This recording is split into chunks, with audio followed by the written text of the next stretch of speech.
এই ভিডিওতে আমরা দেখব কাউন্টার কি এবং কাউন্টারের একটি প্রকারভেদ, সেটা হচ্ছে অ্যাসিনক্রোনাস কাউন্টার এবং সেই অ্যাসিনক্রোনাস কাউন্টারের সার্কিট ডায়াগ্রাম এবং ট্রুথ টেবিল এবং টাইমিং ডায়াগ্রাম সব কিছু ডিটেলসে আমরা দেখব খুবই সহজে। তো প্রথমে আমরা দেখি কাউন্টার বিষয়টা কি। তো দেখো, এখানে কাউন্টার হলো একটি ডিজিটাল ইলেকট্রনিক সার্কিট। এটা হচ্ছে একটা ডিজিটাল ইলেকট্রনিক সার্কিট যা ইনপুটে দেওয়া পালসের সংখ্যা গণনা করতে পারে। অর্থাৎ এই যে এখানে একটা চিত্র তুমি দেখতে পাচ্ছ, এটা হচ্ছে একটা কাউন্টারের চিত্র এবং সেটা কি করতে পারে, ইনপুটে আমি একটা পালস দিব, সে পালসের সংখ্যা গণনা করতে পারে। দেখো এখানে এই পালস বলতে কি বোঝাচ্ছে, এখানে একটা ক্লক সিগন্যাল তোমরা দেখতে পাচ্ছ, এখানে এই পালস সিগন্যাল, এটাকে পালস সিগন্যালও বলা হয়ে থাকে। তো এইরকম একটা পালস আমি ইনপুটে দিব, অর্থাৎ এটার ইনপুটে আমি এরকম পালস দিব আর সেই পালসের সময় গণনা করে দিবে। দেখো এখানে এই দেখো, একবার 0, একবার 1, তারপর হচ্ছে 0, তারপর হচ্ছে 1, তারপর হচ্ছে 0, তারপর হচ্ছে 1, তারপর 0, তারপর হচ্ছে 1, অর্থাৎ এরকম কতগুলো পালস আমি এদিকে দিচ্ছি সে গণনা করে দিবে। একটা পালস দিব না, 2টা পালস হলো না, 4টা পালস হলো না, 10টা পালস হলো, এরকম একটা কতগুলো পালস হবে সে এই যে কাউন্টার সার্কিটে সেটা গণনা করে দিবে। তার মানে কাউন্টার মানে কি, কাউন্ট করতে পারা মানে গণনা করতে পারা। কি গণনা করতে পারা? ইনপুটে পালসের সংখ্যা গণনা করতে পারা, এটাই হচ্ছে কাউন্টারের কাজ। আর কাউন্টার কী দ্বারা গঠিত হতে পারে? কাউন্টার ফ্লিপ ফ্লপ দ্বারা গঠিত হয়। ফ্লিপ ফ্লপ, এটা মনে রাখবে, কাউন্টার কী দ্বারা গঠিত হয়? ফ্লিপ ফ্লপ দ্বারা গঠিত হয়। আর ফ্লিপ ফ্লপ কি সেটা তোমরা তো ইতিমধ্যে জানো, তো সেটা নিয়ে আমি এই ভিডিওতে আলোচনা করতেছি না। তো চলো আমরা এখন নেক্সটে দেখি যে অ্যাসিনক্রোনাস কাউন্টারটা কীভাবে কাজ করে এবং এর সার্কিট ডায়াগ্রামটা কী। তো এখানে তোমরা একটা asynchronous up counter circuit diagram দেখতে পাচ্ছ, আমি সব কিছু সুন্দর করে বুঝাই দিব। তো অ্যাসিনক্রোনাস আপ কাউন্টার, দেখো অ্যাসিনক্রোনাস আপ কাউন্টারের বেসিক ফাংশনটাকে বুঝাই দেয়, এটাকে রিপল কাউন্টার বলা হয়ে থাকে। আর এখানে যেহেতু আমরা আপ কাউন্টার নিয়ে আলোচনা করবো, অর্থাৎ অ্যাসিনক্রোনাস আপ কাউন্টার, তাহলে এখানে কি করতে পারবে? উপরের দিকে গণনা করতে পারবে। কীরকম? 0, 1, 2, 3, 4, 5, 6 এভাবে সে উপরের দিকে গণনা করতে পারবে। আর যদি ডাউন কাউন্টার হয় তাহলে কি, নিচের দিকে, অর্থাৎ ধরো 15 থেকে শুরু করে নিচের দিকে সে গণনা করতে পারবে। আর এখানে অ্যাসিনক্রোনাস আপ কাউন্টার মানে কি, 0 থেকে শুরু করে উপরের দিকে গণনা করতে পারবে। তার মানে এটা বলা হচ্ছে অ্যাসিনক্রোনাস আপ কাউন্টার হচ্ছে 0 থেকে শুরু করে এই জাতীয় ঊর্ধ্বগামী গণনা করতে পারবে। আর এখানে একটা তুমি অ্যাসিনক্রোনাস আপ কাউন্টারের আইসিটা দেখতে পাচ্ছ, আইসিটার ফুল ফর্ম কি? Integrated circuit. তার মানে এই যে কোড নাম্বার দেখে তুমি বুঝতে পারবে এটা হচ্ছে একটা অ্যাসিনক্রোনাস আপ কাউন্টারের আইসি। আচ্ছা, তাহলে আমরা এখন একটু সার্কিট ডায়াগ্রাম নিয়ে আলোচনা করি। এখানে একটা কথা আছে, এ মানে হচ্ছে না, মনে রাখবা। শুরুতে এ আছে, অ্যাসিনক্রোনাসের এ আছে, আর এ মানে মনে রাখবো হচ্ছে না। কি না? সবগুলোর একসাথে ক্লক সিগন্যাল দিব না। যেমন দেখো এখানে একটা জেকে ফ্লিপ ফ্লপ নিলাম, আমরা ডি ফ্লিপ ফ্লপও নিতে পারি বা জেকে ফ্লিপ ফ্লপও নিতে পারি। তো ফ্লিপ ফ্লপ নামে এখানে বিস্তারিত আলোচনা করতেছি না। তো এখানে যেহেতু জেকে ফ্লিপ ফ্লপ নিয়েছি, তার মানে এখানে 2টা টার্মিনাল পাবো ইনপুট দেওয়ার জন্য, সেটা হচ্ছে জে আর কে। তার মানে এখান থেকে আমরা ইনপুট দিব। আর এখানে কি না বিষয়টাকে বুঝি। যেমন দেখো এই যে বাবল চিহ্ন, এই জায়গাটায় ক্লক সিগন্যাল দিতে হয়। এই যে ইনপুট পালস যেটা দেখলাম, এরকম পালস সিগন্যাল এই বরাবর দিতে হয়, তাছাড়া এই ফ্লিপ ফ্লপ কাজ করবে না। আর এখানে বাবল থাকার মানে হচ্ছে এটা নেগেটিভে এজ ট্রিগারে কাজ করবে, অর্থাৎ যখনই ফলিং এজ হবে, এই দেখো এটা হচ্ছে রাইজিং এজ আর এভাবে ফলিং এজ, ঠিক যখন ফলিং এজ হবে তখনই এই ফ্লিপ ফ্লপটা কাজ করবে। আর যদি বাবল না থাকতো তাহলে এটা এরকম রাইজিং এজে কাজ করতো। তার মানে এই পালসটা যখনই পজিটিভ থেকে নেগেটিভ দিকে আসবে তখনই এই ফ্লিপ ফ্লপটা অপারেট করবে। তার মানে এই পালসটা আমরা এই দিক দিয়ে ইনপুট দিলাম, এই দিক দিয়ে পালস দিলাম, পালস সিগন্যাল ছাড়া তো যেহেতু অপারেট করবো তাহলে পালস দিলাম। আচ্ছা, এখন কথা হচ্ছে যে এটার যেটা আউটপুট, দেখো এই জেকে ফ্লিপ ফ্লপ, এটা হচ্ছে প্রথমটা ধরে নিলাম, এটা দ্বিতীয়, তৃতীয়, চতুর্থ, 4টা ফ্লিপ ফ্লপ নিছি। তাহলে এটার যেটা আউটপুট, এই আউটপুটটা কী করবো? পরেরটার ইনপুট হিসেবে কাজ করবে। আবার এটার আউটপুট যেটা, সেটাও পরেরটার ইনপুট হিসেবে কাজ করবে ক্লক সিগন্যালের ক্ষেত্রে। আর এটার আউটপুট পরেরটার ক্লক সিগন্যালের জন্য কাজ করবে। আর ইনপুট তো সবার এই জেকে ফ্লিপ ফ্লপের ইনপুট তো আমরা ভিডিডি মানে সাপ্লাই ভোল্টেজের সাথে যুক্ত করে দিচ্ছি। আচ্ছা, এটার পরে আলোচনা করছি। তার মানে এখানে সবাইকে একসাথে ক্লক সিগন্যাল দিব না। দেখো তো এখানে কি সবাইকে একই সাথে ক্লক সিগন্যাল পাচ্ছে নাকি আলাদা আলাদাভাবে পাচ্ছে? যেমন দেখো এটার ক্লক সিগন্যাল পাওয়ার পরে এটার আউটপুট যখন আসবে, তারপরে এটা আবার ক্লক সিগন্যাল পাবে, তারপর এটার আউটপুট পাওয়ার পরে এটা আবার ক্লক সিগন্যাল পাবে, আবার এটার আউটপুট পাওয়ার পরে এটা ক্লক সিগন্যাল পাবে। তার মানে সবাই কিন্তু অ্যাট এ টাইম, মানে একটা সিঙ্গেল টাইমে বা একই সময়ে ক্লক সিগন্যাল পাচ্ছে না। তাহলে যেহেতু সবাই একই টাইমে ক্লক সিগন্যাল পাচ্ছে না, তার মানে সেটাকে বলা হচ্ছে অ্যাসিনক্রোনাস, মানে না, মানে না, সবাইকে আলাদা আলাদা সিগন্যাল, ক্লক সিগন্যাল আমরা দিচ্ছি পার্ট বাই পার্ট, সিরিয়ালি দিচ্ছি। আর যদি সেটা সবাইকে একই সাথে ক্লক সিগন্যাল দিতাম তাহলে সেটা সিনক্রোনাস কাউন্টার হয়ে যেত। তাহলে যেহেতু সবাইকে একই সাথে ক্লক সিগন্যাল দিচ্ছি না, তার মানে সেজন্য এটাকে অ্যাসিনক্রোনাস কাউন্টার বলা হয় বা এটাকে রিপল কাউন্টার বলা হয়ে থাকে। তাহলে তোমার নামটা আশা করি বুঝতে পারছো।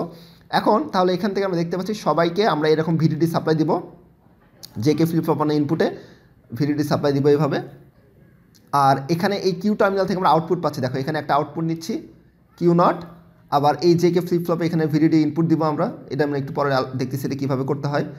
আর এখানকার এটার আবার ক্লক সিগন্যাল এখানে চলে আসবে, আর এটার আউটপুটটা আমরা যে Q1 পাচ্ছি দ্বিতীয়টার, তাহলে প্রথম ফ্লিপ ফ্লপ দ্বিতীয় ফ্লিপ ফ্লপ Q1, আর এটা হচ্ছে 3 নাম্বার, সেটা হচ্ছে Q2 ধরে নিলাম, আর 4 নাম্বার Q3 ধরে নিলাম। আচ্ছা, এটা হচ্ছে আউটপুট, আর এটার কোনো কাজ আপাতত নাই। এই ফ্লিপ ফ্লপ আপাতত এই কাউন্টারের ক্ষেত্রে এই টার্মিনালটা ইউজ করতে হয় না, মানে দরকার নেই, কিউ বারটা দরকার নেই। তাহলে আশা করি তোমার সার্কিট ডায়াগ্রামটা বুঝতে পারছো। তাহলে এটাকে বলা হচ্ছে 4 বিট আপ কাউন্টার। কেন 4 বিট নিচ্ছে সেগুলো আমরা একটু পরে আলোচনা করতেছি। এখন চলো আমরা টাইমিং ডায়াগ্রাম দেখবো এবং ট্রুথ টেবিলটা দেখবো।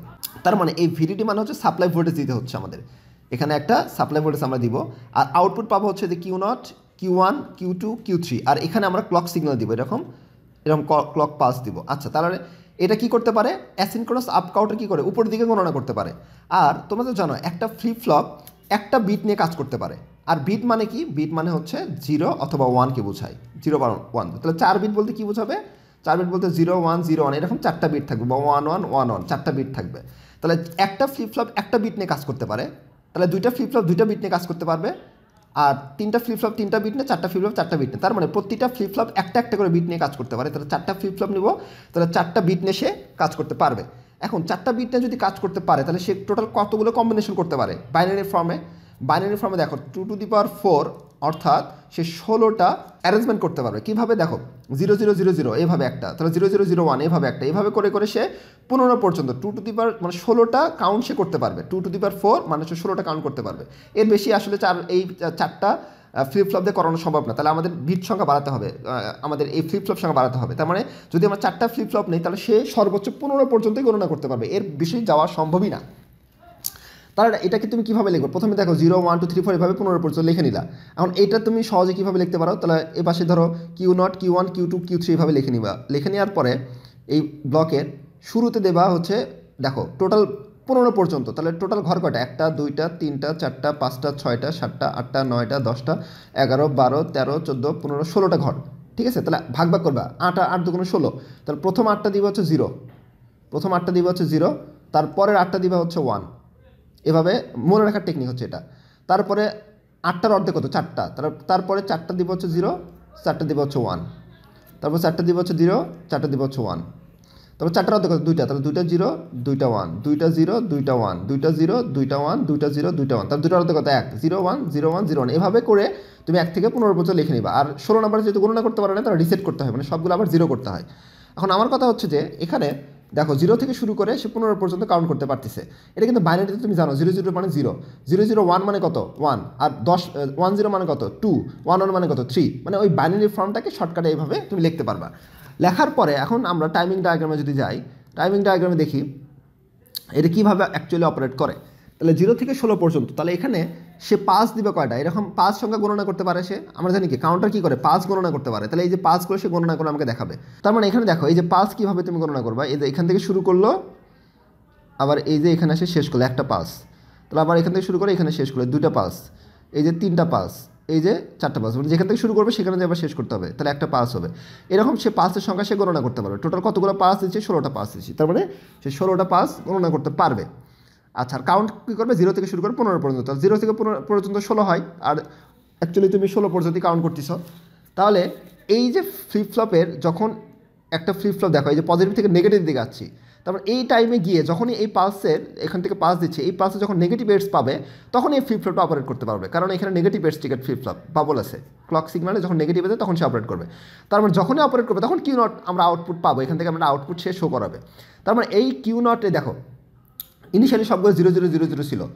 যখনই সে নেগেটিভ এডস টিকেট পাইলো, প্রথমেই ফার্স্ট অফ অল এইটাই clock signal first of all পাচ্ছে। এই যে দেখো এখানে 1 পাইছি, আর বাকি কিন্তু সবগুলো এখনও এগুলোর ক্লক পালস এখনও পায়নি। এটার আউটপুট পাওয়ার পরে এটার ক্লক পালস সে পাবে। তারপরে তখন যখন এটা পাইছে তখন বাকিগুলো সব 0 আছে, এ পাশে 0 আছে। আবার কি করলো, তাহলে এটা তুমি এখন টাইমিং ডায়াগ্রাম কীভাবে অঙ্কন করবা, সেটা হচ্ছে যে দেখো ইনিশিয়ালি এই দেখো প্রথমটার নেগেটিভ এডস টিকেট পাওয়ার সাথে সাথে এটা অন হয়ে গেলে, দেখো অন হয়েছে। তারপর চলতে থাকলো, চলতে চলতে চলতে চলতে যখন এটা আবার নেগেটিভ এডস পাইলো তখন সেটা আবার অফ হবে। তার মানে এই ফ্লিপ ফ্লপটা অন এবং অফ ডিপেন্ড করবে কার উপর, অন এবং অফ ডিপেন্ড করবে হচ্ছে নেগেটিভ এডস ট্রিগারের উপর। যখনই নেগেটিভ পাবে, নেগেটিভের দিকে যাবে, তখনই সে অফ আর অন হবে। তারপর আবার সেটা দেখো কতক্ষণ পর্যন্ত অফ থাকবে, যতক্ষণ পর্যন্ত নেগেটিভ এডস ট্রিগার না পাচ্ছে। দেখো এত পর্যন্ত অফ আছে, আবার সে অন হলো, অন হয়ে যতক্ষণ পর্যন্ত সে নেগেটিভ এডস সেকেন্ড পাচ্ছে তখন পর্যন্ত অফই থাকবে, আবার সে যে অফ হয়ে গেল, নেগেটিভ এডস পেলে অফ হয়ে গেল, আবার যেতে থাকবে, যখন নেগেটিভ এডস পেলে তখন অন হলো, এভাবে সে বারবার কন্টিনিউয়াসলি চলতে থাকবে। অর্থাৎ নেগেটিভ এডস পালি সে অন হতে থাকবে। এটা শর্টকাটে আরেকটাভাবে মনে রাখা যায়। যেমন দেখো এই কিউ নটের ক্ষেত্রে যদি আমরা অঙ্কন করছি, দেখো 0 1 0 1 0 1 এভাবে চলতেছে না? তাহলে প্রথমে দেখো 0, তারপরে 1, তারপর 0, তারপর 1, তারপর 0, তারপর 1, তারপর 0, তারপর 1। এভাবে তুমি সিরিয়ালি এটা মনে রাখতে পারো। তারপরে পরবর্তীতে আসলো হচ্ছে আমাদের এই Q1 এর ডায়াগ্রামটা কীভাবে অঙ্কন করব। তো Q1 এর ক্ষেত্রে সিম্পল, খুবই সিম্পল। তো দেখো Q1টা অঙ্কন করার ক্ষেত্রে এটার আউটপুট পাইলেই তো আমরা এটা অপারেট করবে, তাছাড়া তো অপারেট করবে না। তার মানে প্রথম এই Q1 যখন আমাদের নেগেটিভ এডসে যাবে তখন এটার অন হওয়ার অপারেশন শুরু হবে, কারণ এটা তো সেকেন্ডে আছে, এটার সাথে এটা সিরিয়ালি কানেক্টেড করা, যার কারণে এটা অন হওয়ার পরে আবার এটা অন হবে। তার মানে এখানে সে অপারেট করতে কতক্ষণ পর অপারেট করবে, আবার নেগেটিভ এডস না নেগেটিভ এডস যখনই আসবে তখন সে আবার অফ হয়ে যাবে। কত মতো অফ থাকবে, আছে যতক্ষণ পর্যন্ত সে নেগেটিভ এডস পাচ্ছে, তখন পর্যন্ত নেগেটিভ এডস পাইলো, আবার সে অন হয়ে গেল, এভাবে সে চলে থাকবে। আর শর্টকাট মনে রাখার বলতে কি 0 0 1 1 0 0 1 1, তাহলে দেখো 0 0 1 1 0 0 1 1 0 0 1 1, এভাবে সে চলতে থাকবে। এটা একটা প্রসেস। আরেকটা প্রসেস আছে, সেটা হচ্ছে এটার ক্ষেত্রে Q2 ক্ষেত্রে একই অবস্থা। এটা অন না হওয়া পর্যন্ত এটা কিন্তু আবার অন হচ্ছে না। তার মানে এটা অন হবে, এটা আউটপুট আসবে, তারপর ক্লক সিগন্যাল পাবে, এটা অন হবে। তার মানে এই দেখো নেগেটিভ এডস পাইলো, তার মানে এখান থেকে সে অন হওয়া শুরু করলো, এই পর্যন্ত অফই আছে। আবার সে নেগেটিভ এডস পাইলো, সে অফ হয়ে গেল, আবার সে অফ থাকতে যখন নেগেটিভ এডস পাইলো তখন সে অন হলো, এইভাবে চলতে থাকবে। শর্টকাট বুদ্ধি কি 1 2 3 4টা 0 4টা 1, তাহলে দেখো 1 2 3 4 4টা 0, এই যে 4টা 1, 4টা 0 4টা 1, এইভাবে মনে রাখতে পারবে। আর সবার শেষেরটা কি একই প্রসেস, এই যে পরবর্তী 8টা 0 8টা 1। আর মনে রাখার বুদ্ধি দেখো এটা এদের আস্তে আস্তে এদের পজিটিভ এডস অন হবে না, ঠিক নেগেটিভ এডস যখন পাইছে তখন এই যে দেখো এই যে অন হয়ে গেছে। কতক্ষণ পর্যন্ত চলতে থাকবে, যতক্ষণ পর্যন্ত সে আবার নেগেটিভ এডস না পাচ্ছে, নেগেটিভ এডসে অফ হয়ে গেল। এই হচ্ছে প্রসেস, সিম্পল একদম সিম্পল। আর সে 15 পর তো গণনা করতে পারবে না, কারণ সে আর বাইনারি ডিজিট সে অ্যারেঞ্জমেন্ট করতে পারবে না এমনভাবে যাতে করে 16 নাম্বার ডিজিট সে আসে, যার কারণে 15 নম্বরের পর সে সবগুলো 0 করে দিবে, মানে রিসেট করে 0 হয়ে যাবে। এই হচ্ছে সিম্পল অ্যাসিনক্রোনাস সাব কাউন্টার এবং এটা সার্কিট ডায়াগ্রাম। তো সহজেই তোমরা টেকনিক অনুযায়ী পরীক্ষাতে আশা করে লিখতে পারবা। তো নেক্সট আমরা অন্য টপিক নিয়ে আলোচনা করবো।